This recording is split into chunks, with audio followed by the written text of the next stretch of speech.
Hey, y'all, and welcome back to the Stripe Show podcast, Happy Hour Express Edition. It is Friday, July 23rd. I'm going to bring you everything you need to know from this week in golf in 10 or 15 minutes, sponsored by OnCore Golf and their very awesome golf ball, the Vero X1. This week, it's just me, myself, and I, and my crazy dog on the floor who will probably bark at some point during this podcast, but it is what it is. Big news. It's Free Britney Friday, so join me on this journey. We are supporting Britney Spears today with our new graphic t-shirt. We're feeling good. We're going out to lunch with some friends. We've got a fun weekend planned here in Orlando with me and Bailey. Have some dates with our other dog friends. It's going to be a great weekend. Of course, we got some golf to watch. We've got the women's major, the Evian, going on over in Switzerland. But you guys, we were super spoiled the past few months. We had basically a super season of majors. And we had, 7 majors in less than a year. And now we've got 250 something days until we get to see Augusta National again. So we were definitely spoiled the last few months, feeling a little down right now, not about the 3M Open, but just that, our run of majors has come to a close. And we've got the 3M Open this week at TPC Twin Cities. Ricky Fowler was actually co-leading after round 1. Very interesting there. Shot 7 under 64. Do you think that Ricky Fowler can win again on the PGA Tour? He hasn't played very well in the past few years, kind of just coasting along. But I don't really consider Ricky to ever be somebody who was ever dominant in his time of playing. He won a couple times, but he wasn't at a dominant level. So it'll be interesting to see how he takes that first round co-lead. There's already some people in the morning on Friday who have surpassed him. So we'll see if he'll be able to keep that momentum going. Dustin Johnson is playing this week, and his caddy, who's also his brother, as we know, is out with COVID. So DJ's got somebody from his TaylorMade staff, Keith Sabarbaro, on the bag. AJ said he feels fine, which is great news, but definitely news there. We've got the Evian in Switzerland. Slow start for the Cordas and for Lydia Ko, which is surprising. Nelly Corda has been absolutely lighting it up recently. So I was looking forward to watching her play well. She can definitely still turn it around. She's somebody who can get in that mindset and turn that around. So I'm excited to watch that this weekend. And then let's see what else we got. Bandon Dunes was awarded 13 USGA championships over the next 24 years. I've never been to Bandon Dunes. I want to go so bad. It's like the golf nerds' paradise. Most people who I know who play seriously have been. I have not. I also heard that they're going to be building another course. So maybe we'll have to take a trip out there soon. If you've been, I'd love to hear your experiences, any tips or tricks. Thinking about trying to go next summer. So definitely drop your recommendations if you've been to Bandon Dunes. Rapsodo Mobile Launch Monitor. Improve your golf swing today. Pro-level launch data in the palm of your hand. It is very accurate, within 2% of a $20,000 unit. The Rapsodo MLM app automatically tracks stats and stores video with Shot Tracer, helpful for club gapping and understanding true distances for each club. Rapsodo MLM provides immediate feedback, data, and creates a better practice environment, not mindlessly hitting balls. Extremely portable. Case is about the size of a rangefinder.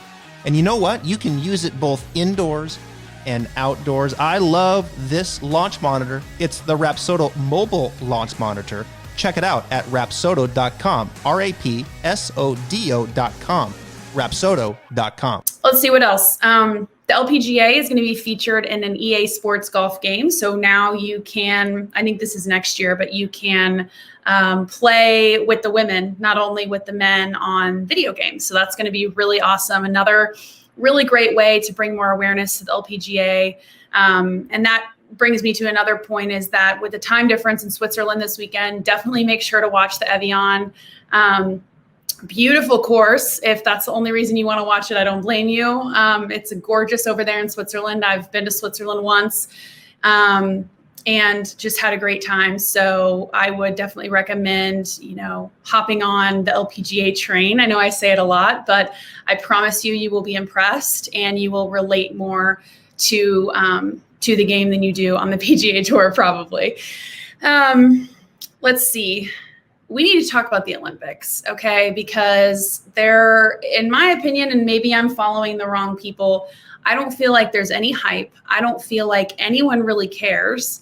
And I kind of feel bad for the players, and not just of golf, but in all sports, who have, some people, this might be their only Olympics they ever compete in, right? With maybe gymnastics or, swimming or some of the other sports that aren't as long-term as golf. And there are no fans allowed. It's already delayed by a year. It's going to be interesting to see. And the men's tournament, round 1, starts on Wednesday, July 28th at 6:30 p.m. Eastern time. And the women's round 1 starts Tuesday, August 3rd at 6:30 p.m. Eastern time. So that's where you need to be and when you need to be there to watch it. Stroke play, as we know. So it'll be interesting to see, the hype around it, if there is any hype around it. I don't know.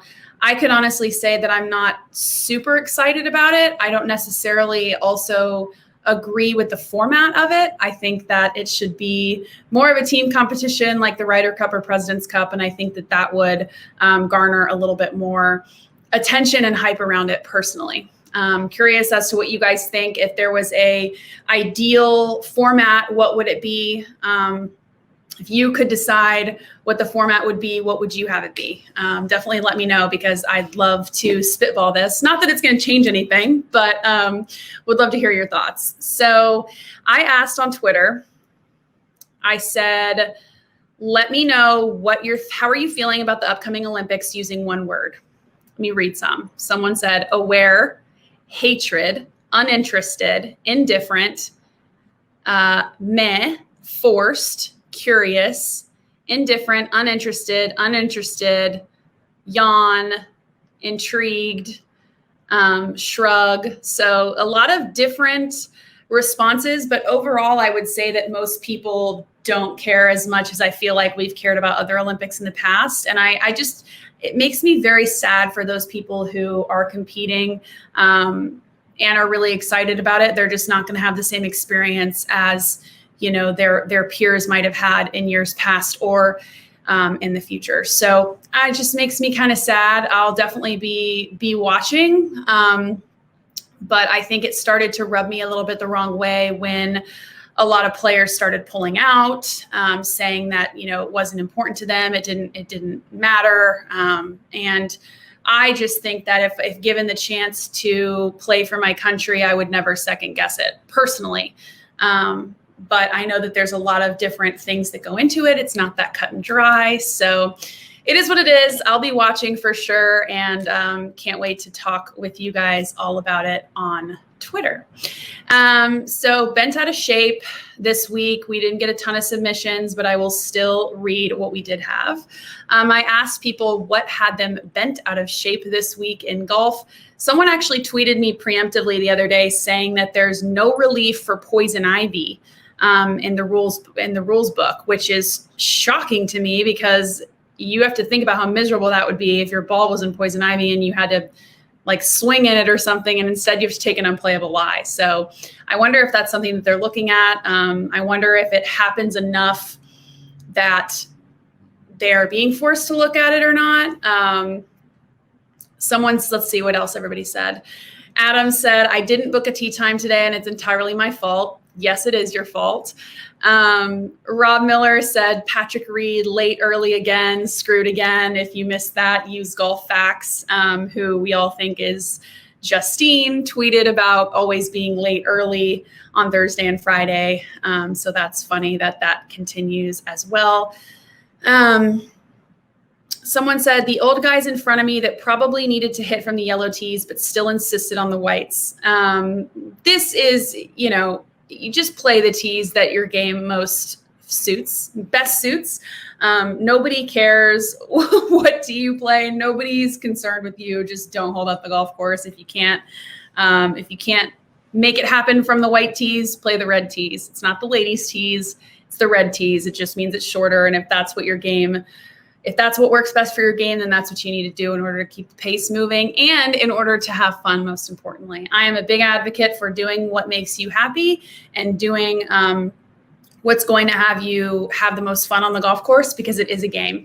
And if that means hitting driver hybrid into every par 4, that's fine, but do it at a fast pace. You're not holding up the rest of the course. That's what I have to say about that.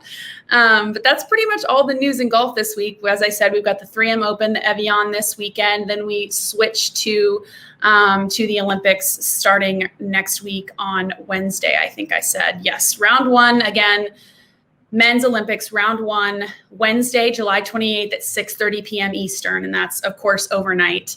And then it will re-air the next morning, so Thursday morning. So keep an eye on that. We'll be doing a lot of cool stuff next week for the Olympics and the week after. But keep an eye on TPC Twin Cities. Lots of water, need to make some birdies, keep it in front of you, and person who does that the best will be the winner. But thank you guys so much for joining me. I try to keep it short for you guys on Fridays, just a quick little update on what's been going on in golf.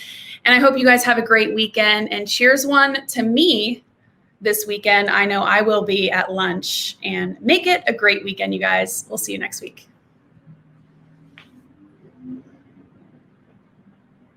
I just want to interrupt this interview real quick and give a shout out to my friends over at OnCore Golf. OnCore provides some of the most cutting-edge technology in a golf ball that I have ever seen. Their team in Buffalo, New York is changing the script of golf technology through their perimeter-weighted designs, which offer players enhanced accuracy and control for every shot on the course. With their award-winning Elixir and Avant 55 golf balls, they are transforming the game for players of all skill levels. Visit OnCoreGolf.com/Travis Fulton for more details about their products that are revolutionizing the game. Now back to the Stripe Show.